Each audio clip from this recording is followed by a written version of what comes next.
Welcome to the place where fear finds you. So sit back, put on your headphones, and remember some stories don't end when the video does.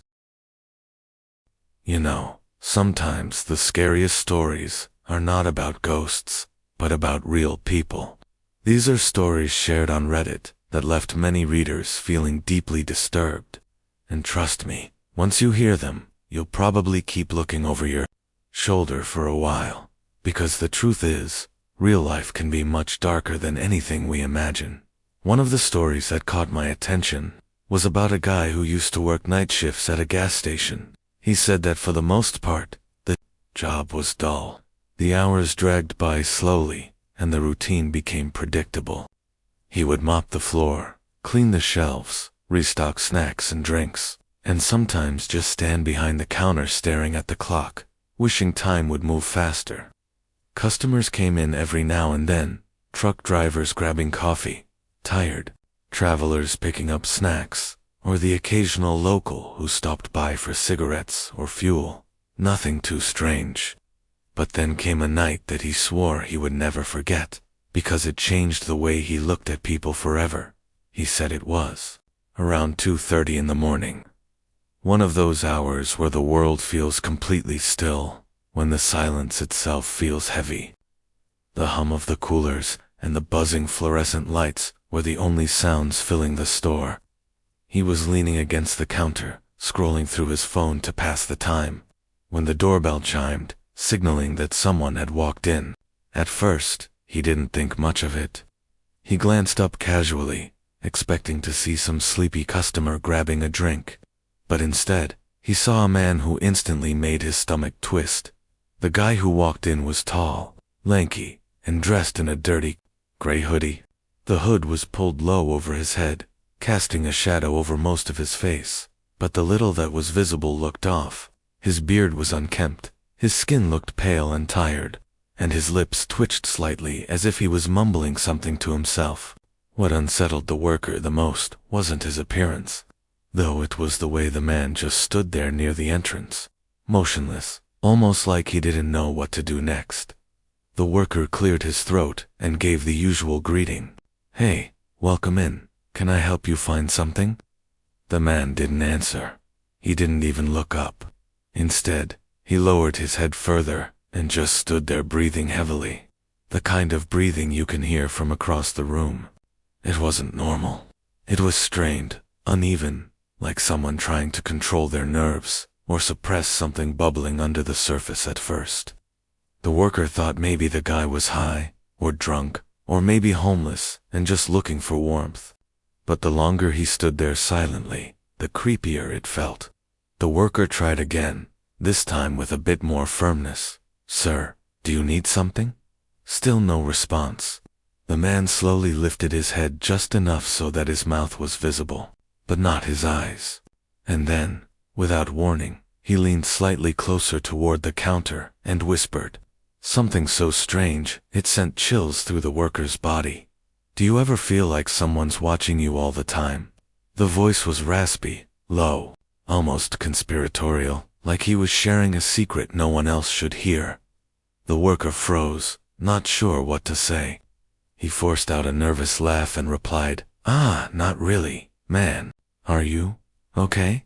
But the man didn't answer. Instead, he slowly pulled his lips into a wide smile, and it wasn't a normal smile. It stretched too far, showing too many teeth, like someone forcing their face into an expression that didn't belong to them.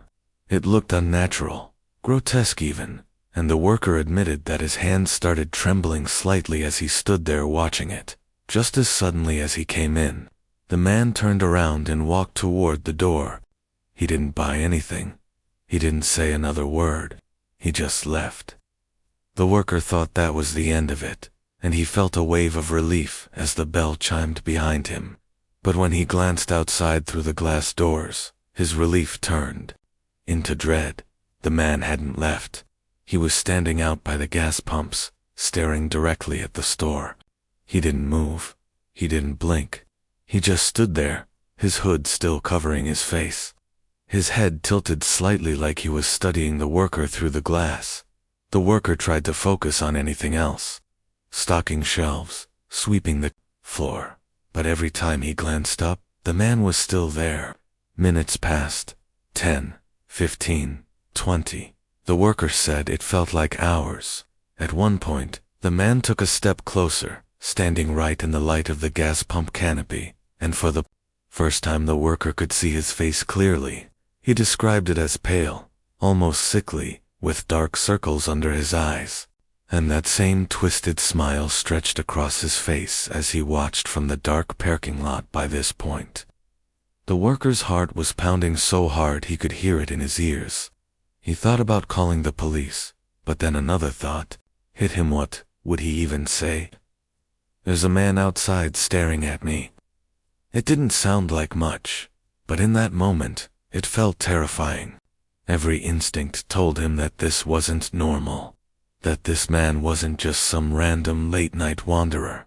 After about half an hour, just as suddenly as he appeared, the man finally turned and walked away into the darkness beyond the parking lot. No car, no sound.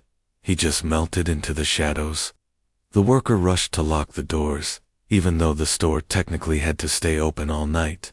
He admitted he spent the rest of the shift hiding behind the counter, jumping at every noise, convinced the man might come back, but he never did. Years later, the worker said he still thinks about that night, about the way the man's smile stretched too far, about the way he whispered that strange question, about how he stood outside for so long, staring, as if he was waiting for something to happen. He said even now, whenever he works late or walks alone at night, he feels that same prickling sensation on the back of his neck, like someone is watching him from just out of sight.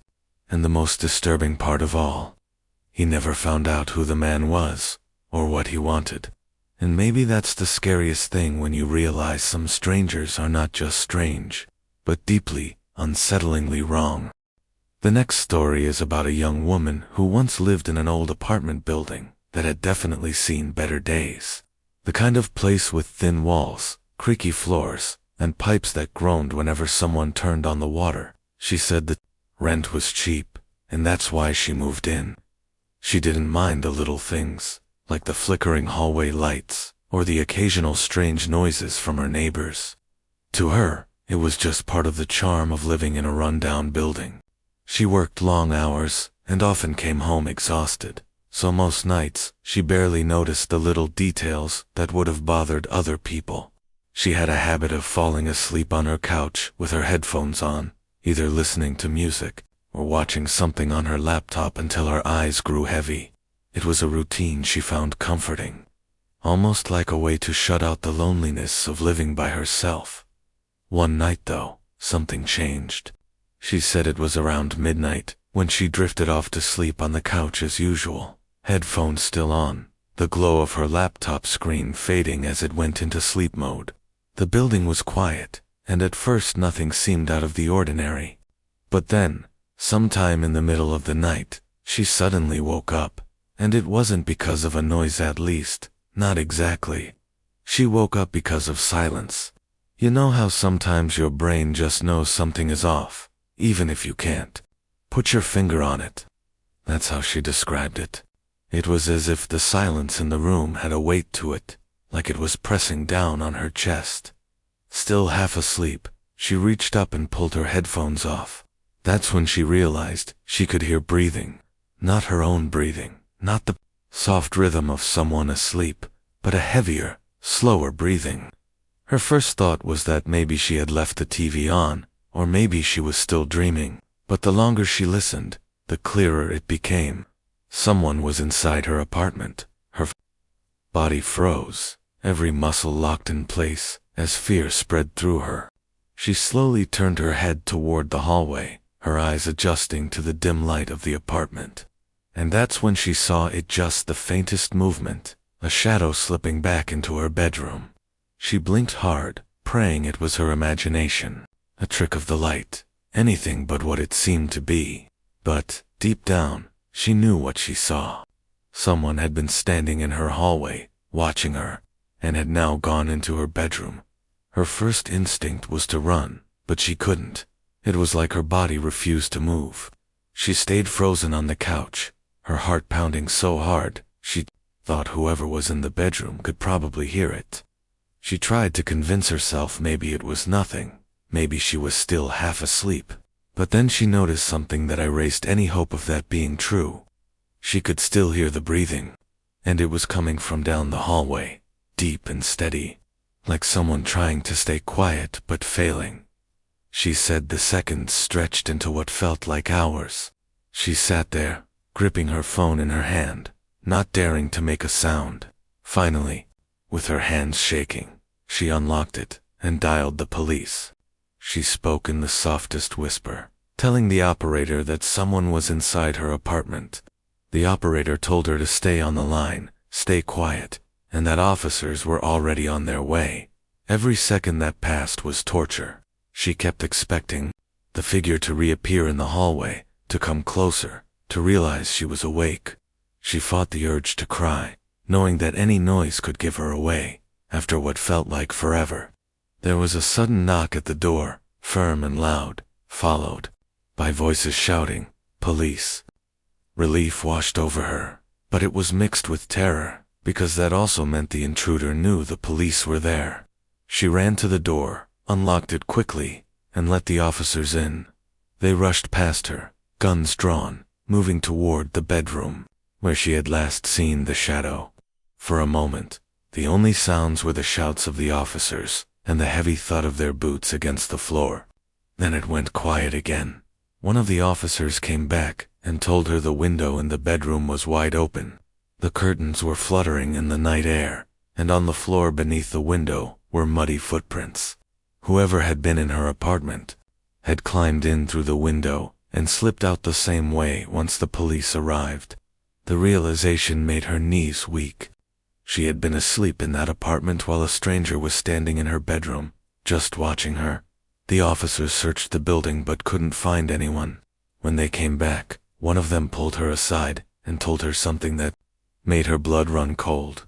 He explained that there had been a string of assaults in the area recently, and the man she described matched the general description of the suspect they had been looking for.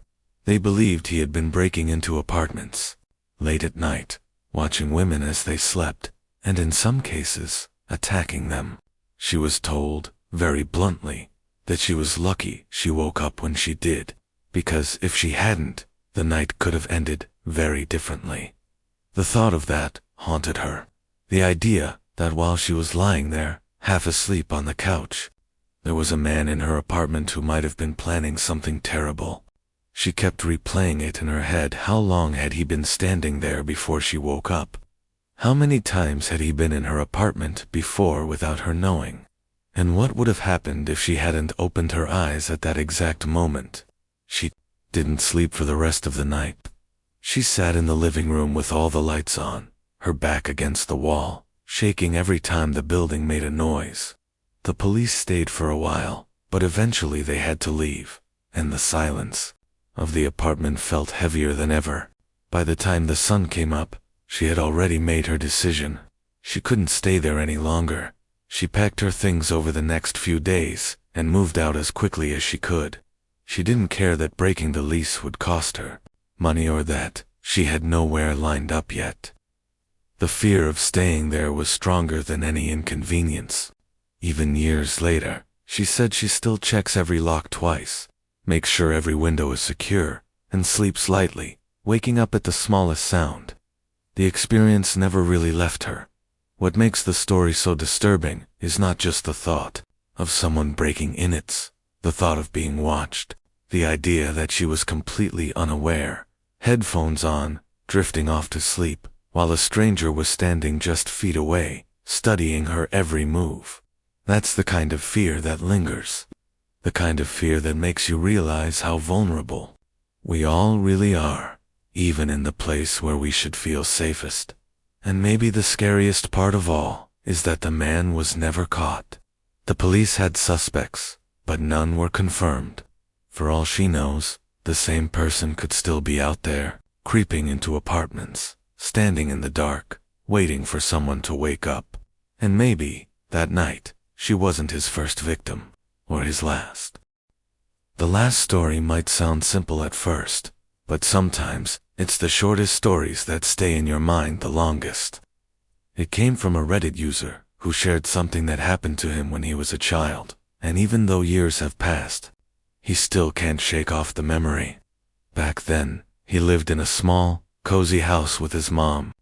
She raised him alone, and like many parents, she had a nighttime routine where she would tuck him in, kiss his forehead, and whisper good night before turning off the light. It was a comforting ritual that made him feel safe, no matter how dark the night seemed outside. One particular night started just like any other. He brushed his teeth, changed into his pajamas, and climbed into bed while his mom fussed with his blanket to make sure he was warm enough. She gave him a smile, whispered good night, and slowly closed the door, leaving it open just a crack like he liked it. The familiar sound of her footsteps faded down the hallway, and soon the house was quiet. He remembers closing his eyes, ready to drift off into sleep, feeling secure as always. But sometime in the middle of the night, he was pulled out of his dreams by a sound. It wasn't loud, but it was distinct, the long, slow creak of his bedroom door opening. His eyes fluttered open, and in the dim light from the hallway, he saw the familiar shape of his mom standing there in the doorway. Relief washed over him. Maybe she was just checking on him, making sure he was okay. She leaned slightly forward, her voice soft and gentle, and whispered, "Go back to sleep, sweetheart." He nodded sleepily, comforted by her presence, and rolled over to close his eyes again. Everything seemed normal, except it wasn't. Only a few minutes later, as he lay there trying to sink back into sleep, he heard another voice. This time, it wasn't coming from the hallway, but from the kitchen downstairs. The voice was clear, bright, and cheerful. His mom was calling his name, asking if he wanted breakfast. His eyes shot open, and a wave of confusion hit him. Breakfast. But it was still night. And more importantly, if his mom was in the kitchen, then who had been standing in his doorway just minutes earlier? At first, he tried to make sense of it. Maybe he had been dreaming.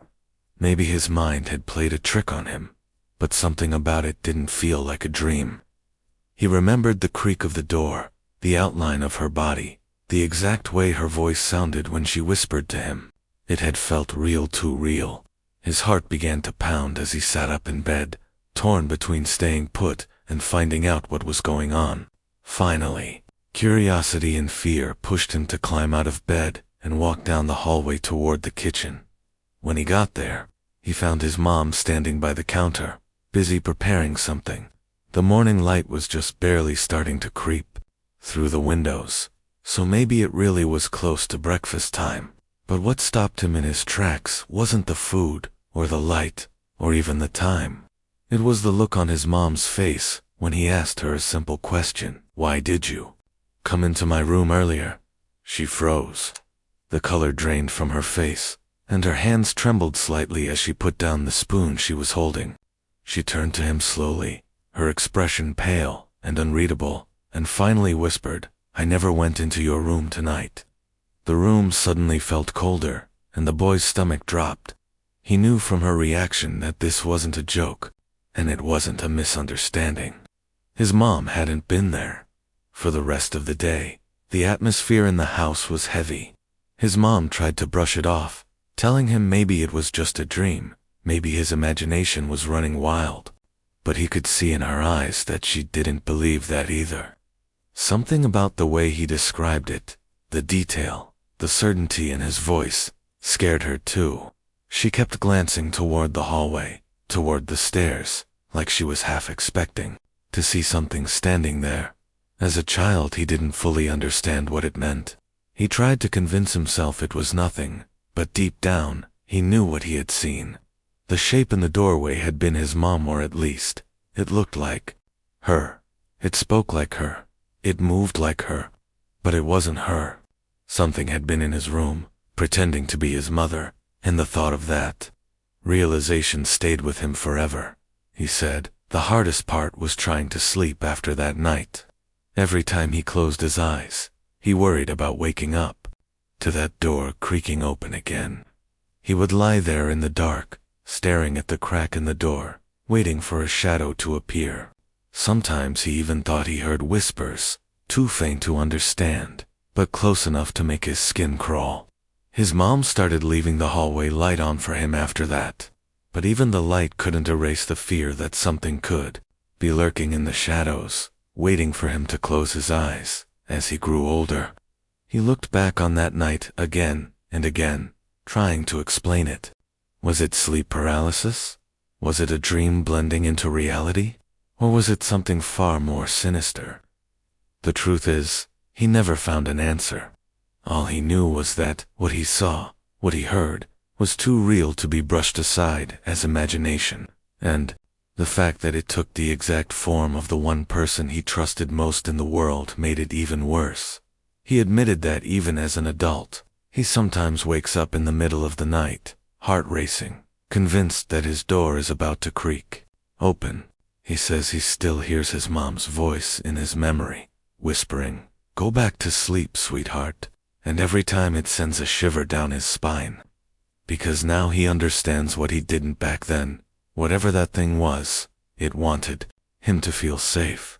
It wanted him to close his eyes, to let his guard down, and that thought is more terrifying than anything else. Till this day, he swears what he saw wasn't a dream. He doesn't care what explanations people give him. He knows it happened. Something, or someone, had been in his room that night, pretending to be his mom. And the scariest part, he never saw it again. It never came back. Which means either it left because it didn't get what it wanted, or it's still out there, waiting for another chance. So when people say ghosts and monsters aren't real, he just smiles sadly and shakes his head. Because for him, the nightmare was real, and it happened in the safety of his own home, in the comfort of his own bed. And that thought alone is enough to keep anyone awake at night. So, these were some of the most disturbing true stories from Reddit. Real people, real experiences, and maybe just a reminder that the world can be scarier than any horror movie.